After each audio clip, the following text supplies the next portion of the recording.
Hi student, मैं देवेंद्र कुमार। स्वागत है आपका आपके यूट्यूब चैनल लक्ष्य एजुकेशन में। आज की इस वीडियो में हम लोग सॉल्व करेंगे question number 6 of chapter number 4 exercise 4.3 of class 9th। उस चैप्टर्स में इसको सॉल्व करेंगे। चलिए देखते हैं। क्वेश्चन बहुत बड़े हैं, ठीक है, लेकिन आंसर बहुत ही ईजी रहेगा। तो देखिए, if the work done by a body can application of a constant force is directly proportional to the distance travelled by the body, express graph of the same by taking the constant, express this in the form of equation in two variables and draw the graph of the same by taking the constant for as 5 unit. Also read the from the graph of the work done when the distance traveled by the body. तो इस questions में अगर आप देखें, इन question में क्या आपको मिल जाएगा, वर्क जो है यहाँ पर इतना से लेकर के यहाँ से यहाँ तक ये कह रहा है, आप देखिए यहाँ से कि जो वर्क होता है, वर्क है किसी बॉडी के द्वारा, साइंस की भाषा में यही माना जाता है कि वर्क तभी डन होगा जब उसमें कोई डिस्प्लेसमेंट होगा, जब कोई बॉडी आपका डिस्टेंस ट्रेवल करेगा, एक स्थान से होकर के दूसरे स्थान पर वो जाएगा, तभी माना जाता है कि बॉडी ने जो है या बॉडी के द्वारा वर्क हुआ है। वैसे जनरली हम लोग कुछ भी कहें वर्क है या नहीं है, लेकिन साइंस की भाषा में कहा जाता है, साइंस भी और मैथ दोनों एक ही बातें हैं भाई। तो साइंस की भाषा में यही कहा जाता है कि वर्क आप तभी करेंगे जब कुछ आपका जो मान लीजिए ये वस्तु है और ये वस्तु है, इस पे वर्क करना, ये ऐसे रखा हुआ है, इसको मैं इधर लेकर के जा रहा हूं, तो जब इस वस्तु का डिस्प्लेसमेंट होगा तभी इस पे वर्क होगा, तो इसको माना जाता है। तो मान लेते हैं सबसे पहले कि डिस्टेंस और ट्रैवल क्या है। लेट द डिस्टेंस, ठीक है, डिस्टेंस ट्रेवल्ड, ठीक है, travelled by the body is b या इज इक्वल करके मान लेते हैं। चलिए x, इसको क्या मान लिया गया x, और उसके बाद में लेट द वर्क डन, ठीक है, work done bye the body is, ठीक है, बॉडी पे जो वर्क हो जाएगा वो क्या होगा, मान लेते हैं इसको y। किसको, वर्क को माना गया है y और डिस्टेंस को माना गया है x। तो आप देखें कि वर्क इज, है ना, application of constant is force is directly proportional to distance, है ना, वर्क जो है वो डायरेक्टली प्रोपोर्शनल है किसके, डिस्टेंस के। तो क्या होगा, work done directly proportional to, work done is directly proportional to distance. देखिए डिस्टेंस, यहाँ ये डिस्टेंस सिंपल में डिस्टेंस नहीं है, ये क्या है, डिस्प्लेसमेंट है, ये डिस्प्लेसमेंट में है। लेकिन जब कोई बॉडी लीनियर मोशन कर रही होती है, तो वो यहाँ से मान लीजिए स्ट्रेट लाइन पे अगर कोई मोशन हो रहा होता है तो डिस्टेंस और डिस्प्लेसमेंट दोनों एक ही होता है, सेम होता है, तो इसलिए हमने यहाँ पर डिस्टेंस लिख दिया। तो हमने माना क्या है यहाँ से, वर्क को माना है y और ये प्रोपोर्शनल का सिंबल, और डिस्टेंस को माना गया है x। तो क्या हो जाएगा, ये y, अब इस प्रोपोर्शनल को हटा दें तो मैं इसको क्या लिख सकता हूँ, f into x, where f is a constant, ठीक है, f कांस्टेंट है, या ये कह लें कि f क्या है, f कांस्टेंट है, जो कि f मतलब फोर्स ही तो है भाई। यहाँ पर हमने जो माना वो कह देते हैं फोर्स, f इज कांस्टेंट है ये, यानी कांस्टेंट फोर्स लिया गया है, ठीक है, ये कांस्टेंट फोर्स है। तो ये आपको क्या मिल गया, एक इक्वेशन मिल गया, ठीक है।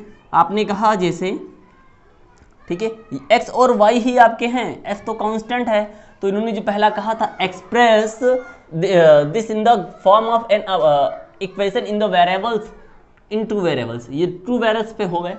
अब बताना है एंड ड्रा द ग्राफ, अब इसमें हमको ग्राफ ड्रा करना है। तो ग्राफ ड्रा करने के लिए, और देखिए ग्राफ ड्रा करने के लिए इन्होंने कहा है कि जो फोर्स है, जो कांस्टेंट फोर्स है वो कितना है, 5 यूनिट है।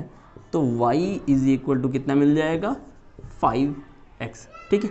अब मेन आपका इक्वेशन ये है, ठीक है, अब मेन इक्वेशन आपका ये बन जाएगा। क्लियर है ना, क्लियर है। चलिए अब इससे हम क्या निकालेंगे, इससे हम लोग निकालेंगे एक टेबल, कोऑर्डिनेट टेबल, ठीक है। आपको पता है ना कोऑर्डिनेट टेबल कैसे निकाला जाता है, तो ये x का हो गया और ये y का हो गया। अगर मैं x की वैल्यू 0 ले रहा हूं तो इसके करेस्पॉन्डिंग y भी क्या मिल जाएगा, आपको 0 मिल जाएगा। If x is equal to 1 then x ये कितना हो जाएगा 5 हो जाएगा, क्लियर है ना, ये 5 हो जाएगा। और अगर x की वैल्यू मैंने -1 ले ली तो y कितना हो जाएगा -5 हो जाएगा, क्लियर है ना, बहुत अच्छा, ठीक है। ये कोऑर्डिनेट टेबल मिल गए। अब इस कोऑर्डिनेट टेबल से हम लोग क्या ड्रा करेंगे, हम लोग ग्राफ ड्रा करेंगे, ग्राफ ऑब्टेन करेंगे। तो ये 0 1 2 3 4 5 एटसेट्रा 1 2 3 4 एंड 5 -1 -2। डिस्टेंस थोड़ा सा आपको सही से लेना है ना, डिस्टेंस अगर आपने थोड़ा सा रॉन्ग लिया तो हो सकता है कि कहीं ना कहीं आपको वो प्रॉब्लम दे दे। -1 -2 -3 -4 -5 -6, और ये भी हमने डिस्टेंस ज़्यादा ले लिया 1 2 3 4 5 1, ये माइनस में इधर है -3 -4 -5, ठीक है। ये और ये आपका x axis y axis sorry x dash y dash.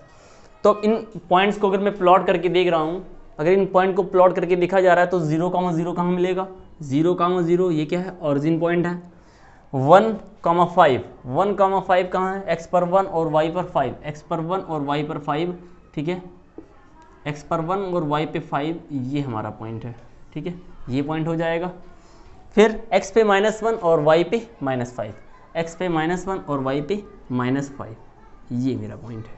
अब इन पॉइंट्स को क्या कर दिया जाए, ज्वाइन कर देते हैं, इन पॉइंट्स को ज्वाइन कर दिया जाता है।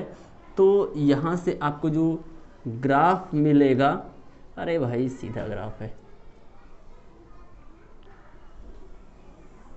ठीक है। तो ये जो आपको ग्राफ ड्रॉ मिलेगा है ना, ये कैसा होगा आपका, ये ग्राफ आपको वर्क और इससे मिल जाएगा, ठीक है।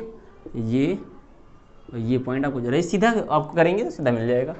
तो आपने ग्राफ ड्रा कर लिया।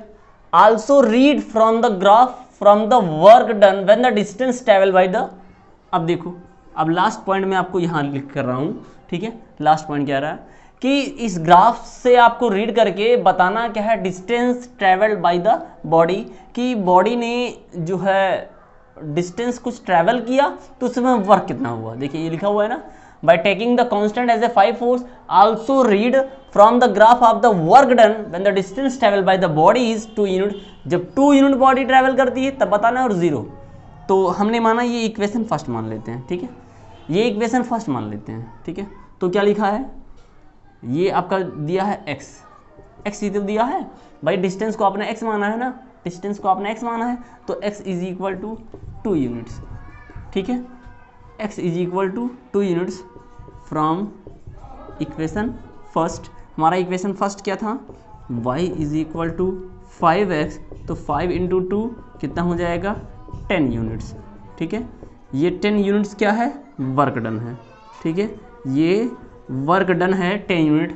और अगर हमको x इज इक्वल टू 0 मिल रहा है, अगेन फ्रॉम इक्वेशन फर्स्ट, ठीक है, इक्वेशन फर्स्ट से फिर से देखेंगे तो y is equal to 5x जो था वो 5 इंटू 0 देन 0, y भी 0 होगा। और इस तरीके से हमको वर्क मिलेगा, ठीक है, वर्क डन होगा, वो क्या होगा 0। आपको दिख रहा है कि अगर डिस्प्लेसमेंट नहीं होगा तो कोई भी वर्क नहीं हो सकता है। ओके स्टूडेंट, आई होप आपको वीडियो पसंद आया हो। अगर वीडियो पसंद आया हो तो चैनल को सब्सक्राइब करके बेल आइकन को प्रेस कर लें। दोस्तों मिलते हैं अगली वीडियो में, बाय एंड टेक केयर।